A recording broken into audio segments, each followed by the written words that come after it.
All right. We joined us before the season last year. It led to a championship. Joined us before the season this year, led to another one. So, Coach, welcome back to the podcast. Yeah, Jared, you just stick to what works, man. I think Yeah. it's Hey, there we go. I already got you locked in for October now, so yeah, I'll you're take it. in.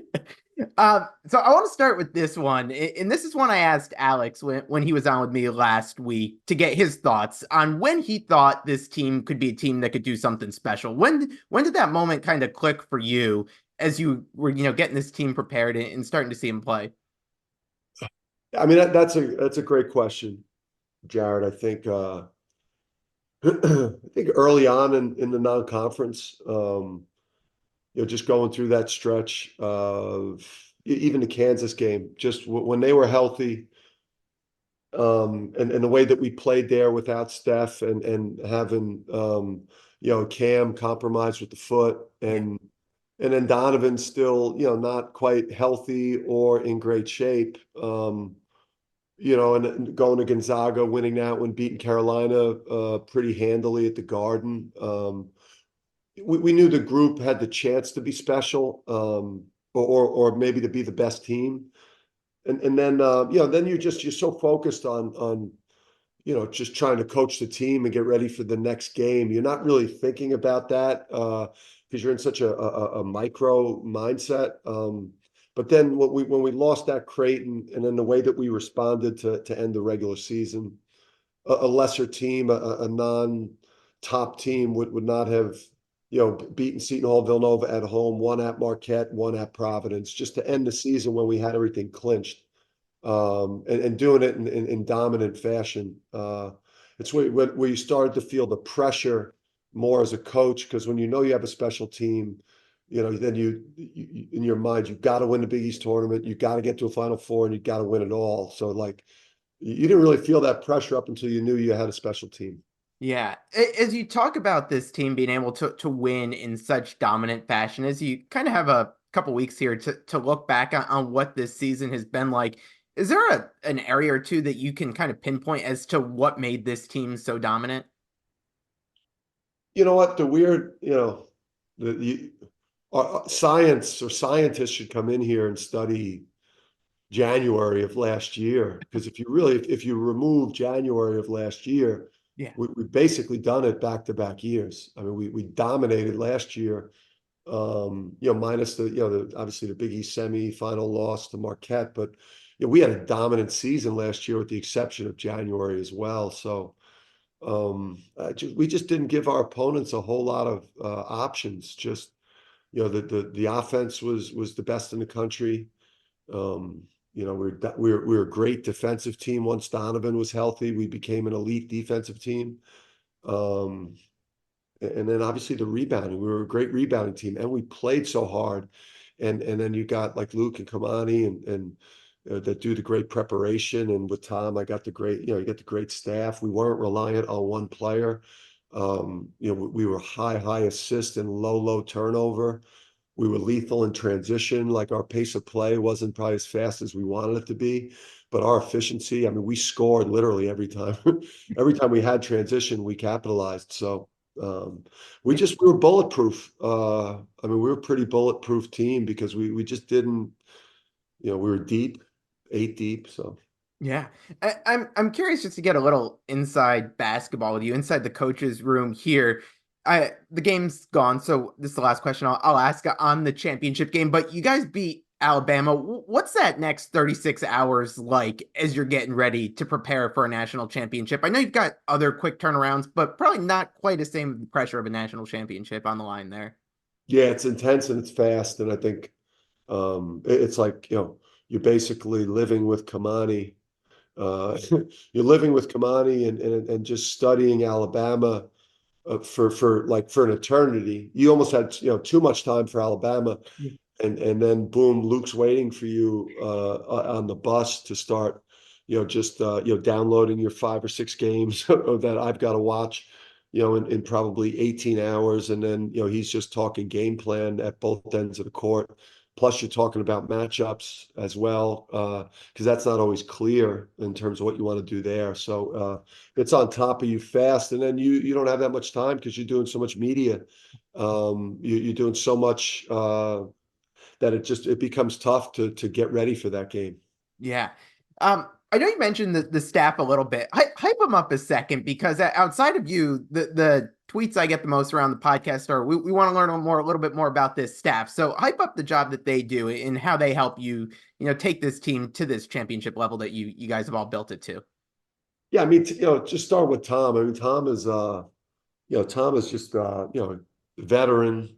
Um, was a very successful head coach at Quinnipiac, and just he's got a different type of vibe about him, a different type of relationship. I think in terms of how he handles the players. I think me, Luke, and Kamani are pretty intense, and we're all just like brutally honest. So it's great to have some other a veteran coach that will grab a player and maybe pick him up a little bit as opposed to what me and the other guys are doing.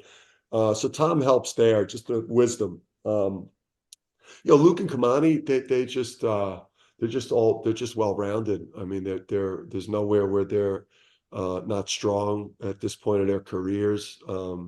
Just the recruiting, the player development in terms of what they could do. Kamani works with the guards, Luke works with the bigs. And then they handle 50% of the scouting each. So they're adept in every way.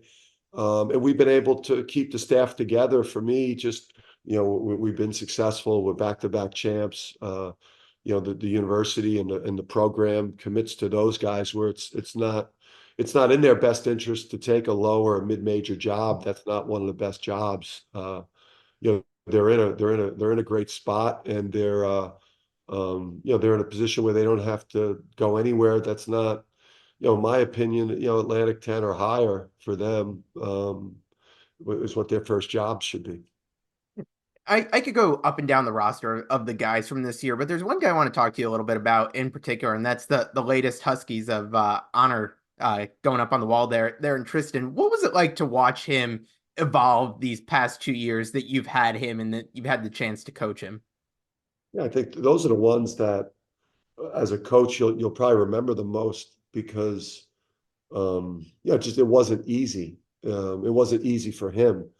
It is really what I mean. He was kind of the missing piece on last year's team, but coming to pretty much, obviously a new team, but a team that's fully formed, where he's got to become the plug and play player. And, with all those great players, he had to kind of sacrifice a lot of his own individual abilities to fit what that team needed. And, just for me, I'm a super intense guy. He's a cool customer. I don't think I had a great enough appreciation for your locker room needing some cool customers. You can't have a whole locker room full of guys like me and Spencer. It's too much. It balances out the group. So just everything we talked to him about at the end of last year when he was going through the pre-draft process on why he should come back to UConn, everything went exactly the way that we wanted it to go. We became a lot closer. Our relationship improved so much over the course of this past year, where we really had a deep connection, where at times last year there was probably friction. And then now he leaves as an all-time great, and he's positioned well to have a great run at an NBA career. You talk about the conversation you had with him at the last year and kind of mapping out that plan for him coming back. What are those conversations like with other players as you're having those conversations with them as they're trying to decide what's next for them? I think it's clear, I think things are clear as long as you're not like stupid or listening to the wrong people. With Donovan last year, just the conversation is pretty basic and simple. It's, we all knew, and he knew that he would have went top 20 in last year's draft, but he wasn't ready for that. He wasn't ready to be in an NBA locker room, wasn't mature enough, and needed just more experience, more playing time, and all those things. So it just, you have a very clear conversation. Even though Donovan, you could go top 20, you'd be making a mistake. You're not ready. Even as before I could even say that, though, he told me he was that he knew he wasn't ready and he was staying. So, we recruit pretty reasonable people and, like, and reasonable parents. And it's been years since we've had people make a bad choice here. I'm curious, the confetti comes down, you get back to the hotel, you celebrate, you get back on the bus to head back. When do you have to turn the page and start looking at next year? Well, you're doing some, you're doing some recruiting at some spots that are potentially blind spots or areas that you're going to need an infusion of talent. So obviously knowing that you're going to lose Donovan at that point of where you get into like the NCAA tournament, he's playing so well. He's top 5 pick potentially. So you start thinking and looking at the names that are in the portal and start trying to figure out what you're going to need at certain spots. You start doing the roster probably 2 weeks ago. Mhm. Who like underclassmen that we don't want to leave, making sure the staff is talking to their families and making sure that no one is like rushing into the portal. So, you're talking to returners that you want back, but then you're also thinking about some additions that you want to make potentially. When you talk about some of those returners, clearly a big number that can come back next year. What are you looking for out of these guys in the offseason to make that jump into next year? Yeah, I mean, when you're having conversations with with last year's class, the Fab Five, you're obviously you're wanting all those guys to return and make those big second year jumps that we've kind of been known for here. So you're also in those kind of exit meetings or conversations after the season, you're being really, really honest about where they're deficient and where they need to improve and what role they'll have opportunity to compete for and how we view next year's team. So you just try to be honest and upfront and the right people obviously have been staying for us. I'm going to take a quick break from the interview to tell you about my friends at Martin Rosals Meats. This fourth generation Connecticut family business produces kielbasa, hot dogs, sausages, and deli meats using Martin Rosals' very own original recipes. Their products can be found in grocery stores, delis, restaurants, and hot dog stands throughout the state. If you're looking for your fill right away, check out their retail store in New Britain. For more information, visit martinrosalsinc.com and go support a UConn fan-owned business. UConn fans aren't really used to hearing a lot of praise coming from Coach K, but recently, when you talked with him, he mentioned that you're now kind of the new face of college basketball. It's kind of on you to lead the sport. What does it feel like to hear something like that, and how do you take that on in terms of kind of being the one of the leaders and faces of the sport? Yeah, I don't. I think right now our program is the best in the sport. We've got the best program. We're winning. We're winning everything right now that we could possibly win. If you look at our last year, we've got two Final Fours, 2 national championships, and the regular season and the Big East tournament all within like the last year. And obviously, we're putting guys in the NBA. This is obviously another big year for us. So we're doing both things right now, and we're doing it with I think a beautiful style of play. And I think we're doing it with like really, really high level people that are playing the game at a high level. So I think the coaching staff in general, I think all of our players right now, I think we've earned the opportunity to be the best program in the country right now, and we got to fight like heck to stay there. Yeah. So I got to ask you this. So it was mid-February. Someone was kind of saying that the college basketball season was boring to that point, and I threw out a tweet saying that, hey, what you guys are doing, if it was Duke, Kansas, one of those teams, everyone would be drooling over themselves about it. And then I think a month later, you mentioned a similar point. Why do you think this program kind of got slept on a little bit during the middle part of the season there? Well, I well, number one, we start while while the NFL is going on, Hmm. right? And obviously, you're competing with the NFL a little bit. You're competing with the NBA, and then there's this feeling with college basketball where like I'm gonna March Madness is one of the most viewed sporting events. Next to the Super Bowl and the Summer Olympics, Yeah. it's like those are the three biggest things.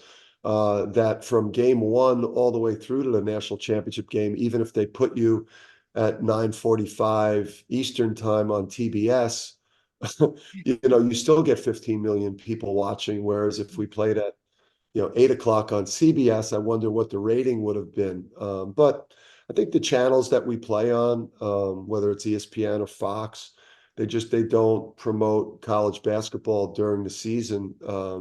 We see what drives ratings. It's Yeah. what these morning shows start talking about in the morning, and where they send the eyeballs. So we don't do a good job of marketing, men's basketball for, the run up. I think there's nothing more fascinating than the bubble and watching teams play down the stretch, how there's not more attention to that, or the big non-conference games. Yeah. There's so much there, but we do a horrible job.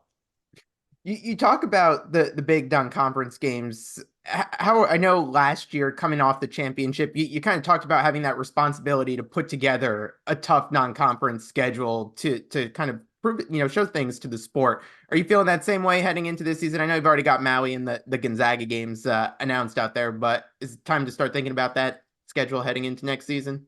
Yeah, I think it's all done. Now for us, I think it's just to do to get the bye games or to get Yeah. the low to mid major games on the schedule at home. But yeah, I mean, it's just whether we're going to play 5 or 6 of those games. A lot of it depends on how strong we think we are. Some of it depends on how strong we think the Big East is going to be. Whether we should play 6 big high major games or just 5. And a lot of that is done right now. As you talk about the marketing and these non-conference games, I know it was just, I think John Rothstein put it out earlier this afternoon about Kansas and Duke playing in Vegas. Do you think some of these games are going to be moved back to campus games to try to increase that buzz? Is that a possible solution you see to kind of bring some marketing buzz back to the sport? Well, I think you'll get that when we go to revenue sharing with the players. I think right now some of those games are connected to NIL, Mhm. which if some of those games, teams have to play, for that purpose, which then is why you're losing the on-campus games. So I guess what would you rather have? You expect it to come back. I think, for us, the amount of games that we played, I think you want to get yearly, a big non-conference game Yeah. as part of your non-conference, a big one of those, which we'll have this upcoming year for our fans. Last year, I think was an outlier for us where we didn't, and that's not how we wanted it. You think I don't want to play one of those high major games in Gamble or the XL Center? But it's the way it fell. It was a weird year for us. You mentioned a little earlier about, especially Donovan in terms of the NBA draft, and you guys consistently sending players now to the NBA draft. What's it going to be like from your perspective as a coach, getting to go to the draft with possibly, two or more guys this year with a chance to go in that first round? Yeah, I mean, when it goes like the way it went for us the last 2 years, there's obviously there's a love and an admiration that you have for these players, and then just when you experience everything that have done together, and how brutal the work has been for it to get to this point, both individually and collectively. That's just the best night. It's like last year with Jordan there, and then going to where Andre was, and just winning everything together, and then these guys winning on draft night, and potentially, obviously, dependent on Alex's situation, how that plays out. Yeah, I mean, there's a chance you could have 5 players drafted. Yeah, no, really remarkable stuff there. Let's see what else I got for you. You mentioned in one of the press availabilities that you see what goes on social media. What's your favorite thing you saw from the UConn fan base on social media this year? Um, didn't see a whole lot during the. I know that when I got into the fight at Creighton with some of the fans, I think their reaction to the shame, the Game of Yeah. Thrones, Cersei. Yeah, that Cersei video. I think the reaction to that, there was like not, I don't think there was like one, I don't think there was probably one Connecticut fan or resident that went against me on that. Now, I mean, when you put that out, it blew my mind. What's the process? Like, you come up with the idea for that? You make that yourself?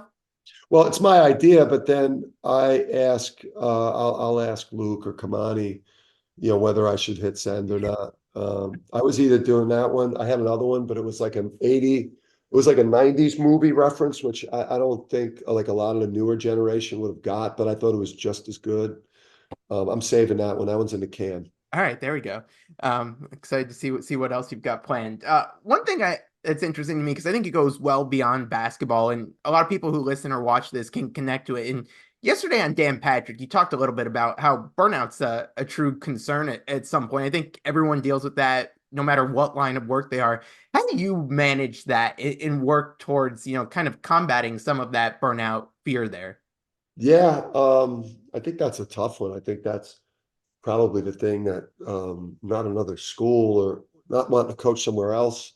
It's just there's a reason why we look the way we look when we play, and I think you could see just how much time we invest. The staff, the players, myself, just everybody in our organization, the pace and the and intense work that we do, and how we try to run this organization is. I don't know, it's something you could do for 20 years, Yeah. and it's like I say to the players, it's you don't have to play for us for 10 years or 8 years or 12 years. Like, you're coming in for 1 year, 2 years, 3 years, maybe four max or what have you. So it's an intense experience. But I think that's the way that you have to do this job. I don't think you can coach necessarily, for longevity. I think you have to work at an energy level and a focus. If you want to be a champion or you want to keep at a championship level, you got to be different with your ability to work, your endurance.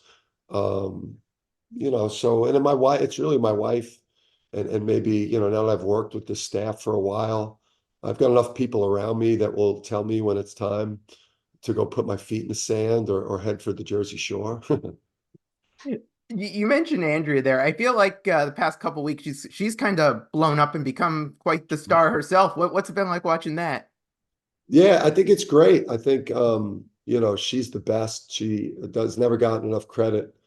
It feels like my family, rightfully so. My dad and my mom and the Hurley family, and then obviously the staff here. It's gotten obviously a lot of credit, but my wife has probably never gotten enough credit, because she's helped me so much, and she's somebody that kind of like won't let me get away from who I am at my core, and maybe when things are going too far, and I'm running a little too hot, she'll talk me down. So she's just the best coach's wife that you can have.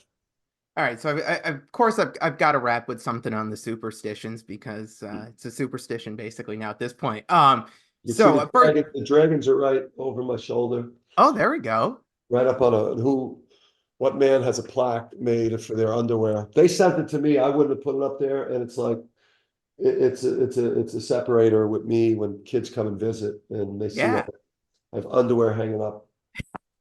not many people have that. Or at least I don't think they do. So before we do that, I've got to apologize to you first because I cost you 2 games this year. I starting back with the Iona game in the tournament, I ate a Chick-fil-A sandwich before every game. I missed it before the Kansas and Seton Hall one, so I apologize. That's on me. I You blew cost it. you there. You blew Um, but it worked the rest of the way. So back to back with the Chick-fil-A sandwiches there. it. So You blew it. it did the trick. But I know this year you were doing the 2 half-court shots. Does that have to go up to 3 now next year? Yeah, it does.